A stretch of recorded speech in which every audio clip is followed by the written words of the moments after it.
after his children knocked on her door asking for help. That deputy, though, has not been charged or arrested. Thank you for counting on NBC2. I'm Peter Bush. And I'm Kelly Burns. NBC2 investigator Dave Elias found out today the deputy's still on the job pending an internal investigation, and Dave is outside the family's home to explain what happened. Well, Amanda Curbelo tells me that on the night of December 6, her two children were staying in this home with their father when he allegedly was drunk and began allegedly abusing the children.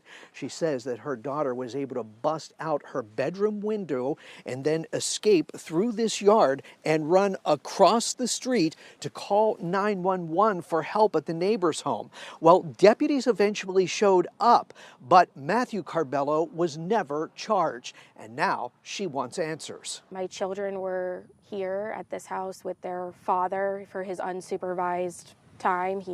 That was his weekend and he was supposed to have them. Amanda Curbelo said that daddy time turned into a nightmare. She was screaming about how her dad tried to kill her. He had choked her. He was strangling her.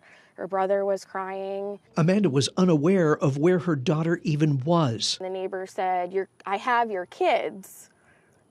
And she said, they came running to my house screaming for help. That neighbor, who doesn't want to be identified, described what she saw. I just heard some children calling like, help me, he gonna kill us, help me. She opened her door and couldn't believe her eyes. I see a little boy, and when I opened the door, he just jumped and go inside of my house and hide behind my big couch. His 9-year-old sister in the clutches of her father, a Lee County deputy. I see him dragging his daughter, my neighbor.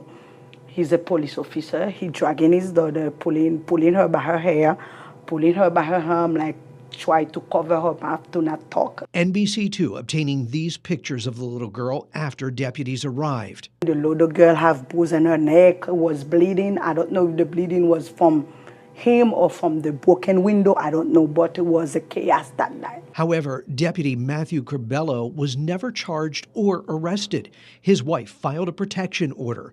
Today, NBC2 was in court when the judge continued that order. We would ask the court to continue the case for 60 days. The sheriff's office confirming he's being investigated and is now on desk duty.